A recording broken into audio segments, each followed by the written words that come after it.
Hello and thanks for tuning in. Okay, on with the plan to improve low speed engine response and hopefully increase low RPM torque. So this block of aluminium is the correct width and long enough to cover all of the intake runners where they flare out into the largest diameter. Basically, I'm making a throttle body with a single shaft that only has butterflies on the outer secondary runners. A little bit of effort, actually a lot of effort.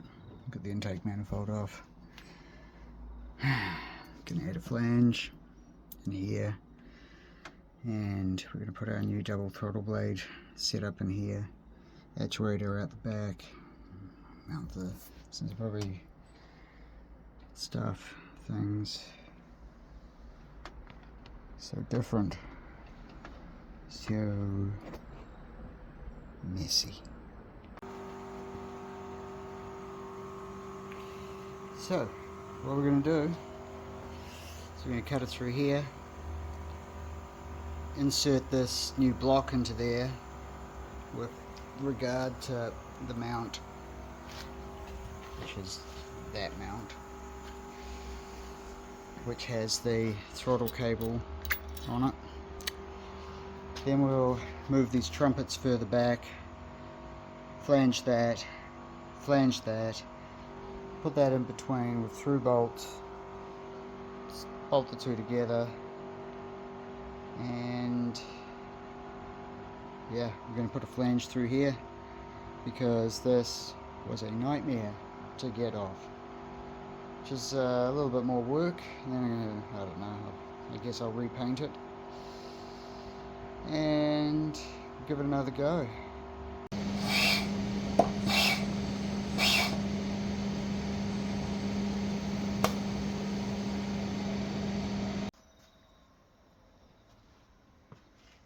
Phase 1, midpoint flange, so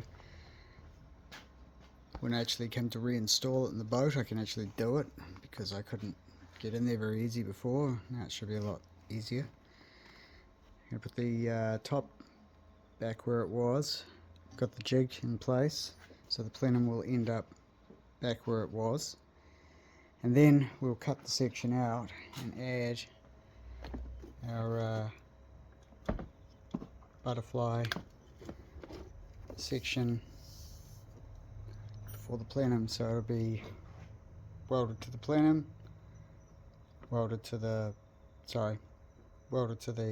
intake, so the trumpets will come from here into the engine and the plenum will be welded on that side, and the vacuum actuator will be hanging off the back just like in a factory Series 6 situation. Secondaries will close. Hopefully we get enough vacuum and air velocity to help us dig out of the 700 to 800 RPM hole that the boat is in when you shift it into gear. One other thing, I'll have to take off the shifter mount and move it probably just below this point here so that it doesn't get in the way of the new throttle blades thingy.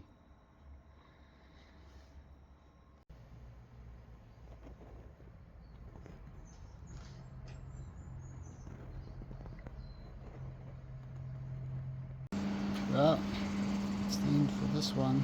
We'll chop it up, reconfigure it, re-weld it.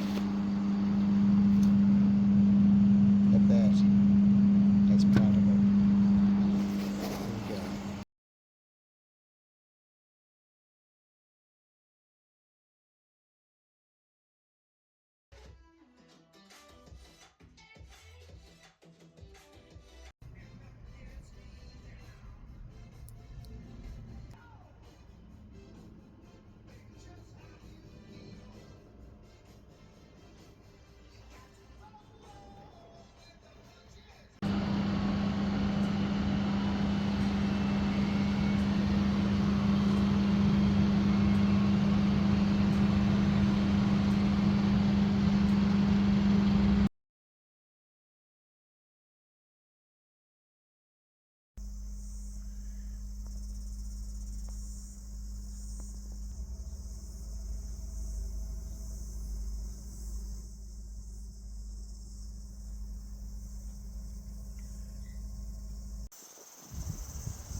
So much easier to work on.